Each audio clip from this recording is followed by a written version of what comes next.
Persatuan Pensiunan Indonesia atau PPI melakukan rapat kerja nasional di Jakarta yang dibuka langsung oleh Menko Bidang Pembangunan Kemanusiaan dan Kebudayaan atau Menko PMK sebagai utusan Presiden Prabowo Subianto melalui Menko Pembangunan Manusia dan Kebudayaan Pratikno menyatakan bahwa para pensiunan memiliki peran strategis dalam mendukung kemajuan bangsa dan negara. Penegasan itu disampaikan Menko PMK Pratikno dalam pengarahan rapat kerja nasional Rakernas Persatuan Pensiunan Indonesia atau PPI yang berlangsung pada 4-7 Desember 2024 di Jakarta dan dihadiri 150 perwakilan dari berbagai daerah. Ketua Umum PPI Profesor Dr. Ermaya Suradinata menyatakan PPI memfasilitasi partisipasi aktif para pensiunan melalui berbagai program yang selaras dengan asta cita. Rakernas membawa harapan besar kepada pemerintah agar mendapat perhatian, terutama masalah kesejahteraan dan pelayanan kesehatan. Dan hasil daripada Rakernas ini pertama adalah untuk melakukan suatu perubahan paradigma tentang sistem pelayanan yang sekarang sudah menggunakan sistem digital. Nah, tentu yang kedua adalah kaitannya dengan reformasi birokrasi yang selama ini dilakukan oleh para pensiunan, kemudian sekarang dilakukan oleh generasi-generasi yang sekarang. Ini harapan besarnya adalah memberikan pelayanan yang lebih singkat, lebih cepat, sehingga nantinya masyarakat merasa dilayani dengan cepat dan baik, tanpa ada pungutan-pungutan. Harapan besarnya adalah mereka yang sudah pensiun ini, pengabdiannya tidak pernah berhenti, tapi tolonglah diperhatikan dalam hal pelayanan kesehatan. Misalnya BPJS-nya, karena sudah pensiunan, dianggap wah itu belakangan aja, karena itu toh sudah dianggap sudah dibayarin. Tidak demikian, harusnya diprioritaskan. Kenapa? Karena usia di atas 60 semua rata-rata.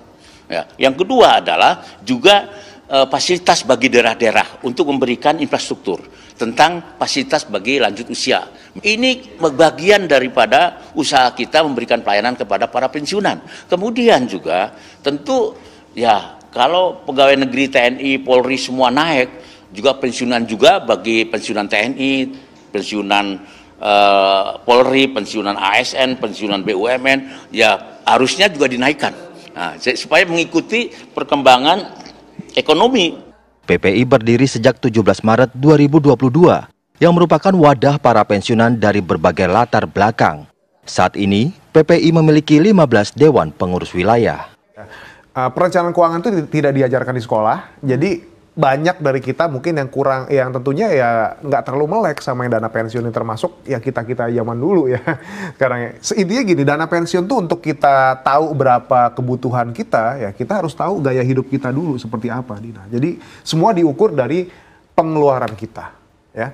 Dan setelah itu kita harus tentukan juga kapan kita mau pensiun, karena setelah kita tentukan misalnya kita umur 55 tahun saya udah pengen pensiun, saya udah nggak pengen kerja. Nah sekarang umur kita berapa? 30 tahun, berarti kan masih ada spare 25 tahun. Untuk kita mengumpulkan dana pensiun.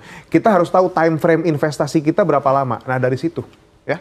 Nah habis itu dari sana kita hitung pengeluaran tahunan kita, ya. Sekarang itu berapa sih kita punya pengeluaran tahunan? Kita hitung di bagaimana kalau di masa pensiun nanti, misalnya sekarang 30 tahun. Di usia 55 tahun kira-kira pengeluaran kita berapa? Kita hitung dengan inflasi. Ya silakan teman-teman googling sendiri, cari kalkulator time value of money ya di situ ya. Dan setelah angkanya sudah ketemu, tinggal kita kalikan dengan angka harapan hidup lagi. Misalnya sekarang 55 tahun sudah pensiun ya. Berarti harapan hidupnya berapa lama? Tinggal dikali. Misalnya 75 tahun berarti tinggal kali 20. Nah itulah dana pensiunnya. Jadi dia komponennya harus tahu dulu, komponen penghitung dana pensiun ini. Kalau kita cuma nabung investasi doang nggak bakal dapat. Oke, dan setiap orang pastinya beda-beda ya. Beda-beda, semua tergantung sama hidup, profilnya. Penentuan investasinya juga pastinya beda. Mau yang berisiko, mau yang tidak. Masing-masing harus memahami profilnya terlebih dahulu. Nah pertanyaan selanjutnya mungkin langsung aja kali ya Mas Tin. Ini kan penjelasannya secara general. Hitung-hitungannya, kita ada nggak contohnya? Oke. Ini coba ya, saya melakukan perhitungan kalau kita mau nabung sendiri, teman-teman. Tadi kan sempat diceritain, Dina, kayak terlalu berat banget kalau kita nabung dana pensiun. Kayaknya nggak bakal selesai-selesai gitu. Butuhnya, belum rumah, segala macam. Oke, sekarang kita buat perhitungan seperti ini ya. Balik lagi teman-teman, ini sifatnya adalah asumsi. Ya. Which is, imbal hasil itu tidak bisa dijamin. Kecuali surat utang negara. Tapi kita ambil asumsinya saja. ya. Asumsinya aja kita nggak terlalu muluk-muluk, kita nggak terlalu nggak terlalu optimis juga, tapi kita juga nggak terlalu konservatif juga ya. Anggaplah dengan budget 2,5 juta ya 1 bulan ya. Nah, kita mengalokasikan uang ke pertama reksadana pendapatan tetap.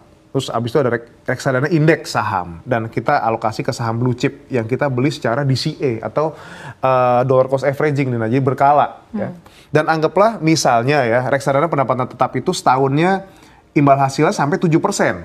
Ya. Sementara reksadana indeks saham kita bisa sampai 10%, dan saham blue chip kita ya plus dividen dan lain sebagainya bisa 15% setahun. Anggaplah ini semua sifatnya konsisten.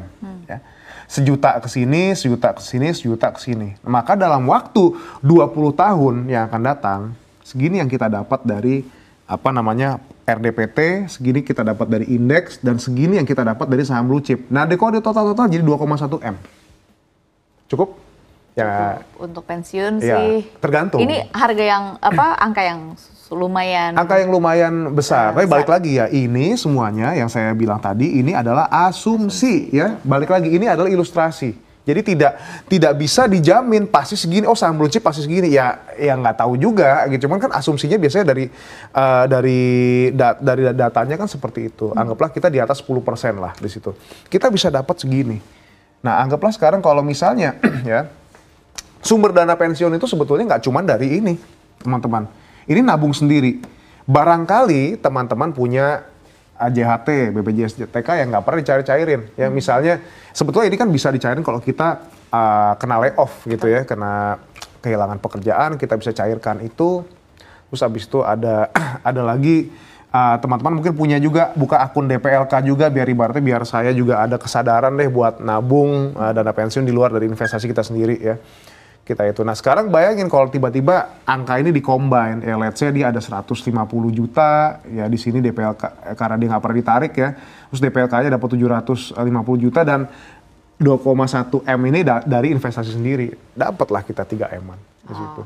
Cukup menarik lah ya, cukup menggiurkan. Kalau lagi dibahas gini sih kayaknya langsung kebayang. Kayaknya langsung kebayang, tapi at least ini bisa jadi penyemangat teman-teman. Jadi angka segini itu bisa di-achieve gitu ya, dengan asalkan teman-teman memang punya kedisiplinan dalam mengalokasikan uang untuk investasi. Tapi balik lagi tadi kalau Dina bilang mengenai kayaknya buat makan aja susah gitu ya, buat yang lain-lain aja susah. Cobalah untuk menambah penghasilan. Ketimbang kita sekarang ngayal-ngayal, saya taruh di sini aja deh gitu kan, toh juga saham blue chip pasti daripada kita gede, gitu. Iya, daripada kita mengayal-ngayal pasti dapat segini gitu ya, which is juga ya nggak salah juga, cuman daripada kita berharap dari sini, lebih baik kita berharap penghasilan kita yang bakal bertambah karena kita rajin upgrade diri di situ ya. Oke. Ini kan kalau asumsinya yang dari tadi kita hitung-hitungan, katakanlah yang tadi yang ini. Berarti kan bisa dikatakan kita harus menyisihkan 2,5 juta nih untuk dana pensiun kita / berarti investasi. Ini termasuk investasi. Tapi ini di luar nih katakan misalnya kebutuhan pokok kayak rumah ya. Ini adalah murni untuk dana pensiun. Pertanyaannya selanjutnya, bagaimana nasib teman-teman kita yang bekerjanya tidak formal alias informal? Mungkin salah satunya seperti Nunung atau mungkin teman-teman kita selebgram atau freelance, gimana cara penghitungannya? Sebetulnya nggak ada yang beda dari penghitungannya bagaimana, Lina. Cuman permasalahannya adalah dia harus tahu dulu expense dia tuh sebetulnya rata-rata itu berapa. Nah, pekerja informal itu kan fluktuatif pendapatannya ya. Walaupun ada yang memang dia sudah bisa secure kontrak gitu dalam jangka panjang, akhirnya udah bisa ketebak. Tapi mostly mereka naik turun pendapatannya. Nah, kita bagaimana kita cara ngecek di sana? Kita lihat di expense-nya. Kalau daily expense-nya dia sudah ketemu pattern-nya mungkin 1 bulan berapa? Let's say 1 bulan mungkin 10 juta, ada yang 12 juta. Dirata-ratakan aja selama 3 bulan berapa. Lalu kita tinggal hitung dari segitu kemampuan menabungnya berapa. Biasanya kemampuan menabung itu minimalnya ya 10% dari penghasilan, dari income ya. Nah, kalau misalnya kita bisa di atas 10% ya, itu tandanya sudah baik di situ. Kalau misalnya sekarang kita cuma bisa let's say 5% gitu, nggak apa-apa, dimulai dari yang kecil-kecil dulu. Ya, dimulai dari yang kecil-kecil dulu lah, makin lama makin naik, dan makin bertambah pendapatan kita, seharusnya saving ratio itu yang uang yang kita alokasikan untuk menabung dan investasi harusnya semakin besar, jangan malah pengeluaran lifestyle yang besar. Itu karena itu udah pasti gede gitu. Ininya juga harus digedein juga. Itu. Oke, ini kita juga dari tadi hitung-hitungan adalah satu orang. Bagaimana dengan yang nasibnya keluarga atau tulang punggung keluarga yang tanggungannya mungkin 2 orang, 3 orang. Bagaimana perhitungan dana pensiunnya? Kayak makin pusing nih, Mas. Nah, kalau dia kasarnya dia banyak tanggungan, pasti dia akan heavy di protection dulu. Di asuransinya dulu biasanya. Di jaminan kesehatannya dia harus bisa mencukupi, harus bisa membeli jaminan kesehatan buat orang yang dia tanggung dulu. Dan kalau memang dia benar-benar sole breadwinner sendiri, pencari nafkah tunggal, dia harus punya asuransi jiwa dulu. Jadi itu dimantepin dulu semuanya. Dia at least dia bisa bayar premi, dia bisa bayar yang lain-lain, dia bisa mencukupi kebutuhan. Baru ada sisa berapa di situ baru itu diinvestasikan. Dan ibaratnya sisanya yang diinvestasikan masih di bawah 10%, ya dicari lagi gimana caranya biar dia bisa nabung minimal 10% dari total penghasilannya dia. Jadi penghasilan ditambah lagi. Memang solusinya itu memang seperti itu, Dina, ya. Solusi dari dari kita dari segala masalah keuangan adalah pendapatan. Yang ultimate solution tuh ya di situ sebetulnya. Oke, katakan di 20 tahun ke depan ini terpenuhi begitu. Tapi misalnya memang ini terpenuhi sebelum waktunya. Apakah memang ini bisa langsung kita nikmatikah dana pensiunnya atau seperti apa, Mas? Sebetulnya gini sih ya, ada kan kata-kata pensiun dini lah atau gimana gitu ya. Iya, sebetulnya itu balik lagi ke teman-teman. Mimpi Gen Z dan milenial. Balik lagi ke teman-teman. Mungkin saat ini ketika dia sudah terpenuhi mungkin bisa. Tapi bagaimana kalau ternyata ya kita juga dikasih berkah umur panjang segala macam. Apakah itu sudah cukup? Ketika kita pensiun dini mungkin di usia 40 tahun. Tapi kita harapan hidup kita mungkin sampai 80 tahun. Berarti kita mesti cukup sampai 40 tahun ke depan betul. Gitu ya. Seperti apa gitu ya. Nah, kalau saya sih biasanya gini, saya suggest ke nasabah saya nih ketika memang kita punya sudah terkumpul segini, ada baiknya diinvestasikan lagi ke instrumen kayak SBN. Jadi kita dapat income lagi dari situ. Untuk memperpanjang spare itu tadi. Iya, jadi ini benar-benar utuh atau bisa juga dengan cara kita ambil dengan metode 4%. Jadi per tahun itu kita ambil 4% dari sini. Tapi dengan catatan ini dana kita alokasinya tuh ada di SBN, ada di saham, terdiversifikasi juga. Gitu. Oke. Dari tadi kan Mas Akbar bilang bahwa yang sebenarnya aku juga setuju ya bahwa kunci dari ini semua untuk mendapatkan dana pensiun dan juga itu tadi untuk menjamin kualitas hidup sampai akhirnya nanti di hari tua dan sampai akhirnya meninggal adalah ya itu tadi pemasukannya. Tipsnya dong Mas Akbar, gimana sih caranya supaya kita bisa meningkatkan pendapatan kita di tengah situasi ekonomi yang tidak baik-baik saja ini? Ya sebetulnya ini ya kita harus tahu bahwa kita ini sebagai person itu juga harus relate dengan kebutuhan industri pada saat ini gitu ya. Jadi jangan sampai skill set kita yang kita miliki sekarang ini benar-benar nggak relevan sama kebutuhan dari industri itu sendiri.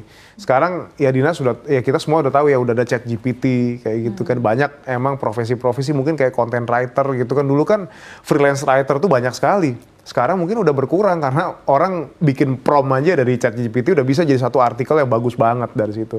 Nah kira-kira skill apa lagi yang bisa teman-teman explore gitu, ini buat teman-teman penulis atau mungkin ada yang explore jadi kayak video editor atau ada yang kamera person atau ada desainer gitu ya.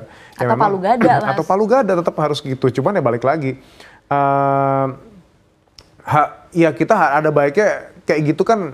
Kita mungkin nggak menemukan sekarang ya. Mungkin ketika kita ngasah kemampuan kita terus akan ketahuan gitu skill apa yang sebetulnya bisa kita eksploitasi gitu ke depannya buat karir kita atau buat menambah penghasilan kita. Jadi memang jangan pernah berhenti belajar sih. Cobalah janganlah pelit teman-teman untuk mengalokasikan uang untuk kayak ikut-ikut short course atau segala macam, karena bisa jadi skillnya teman-teman tuh ada di sana, cuma teman-teman belum mengeksplor itu sendiri gitu.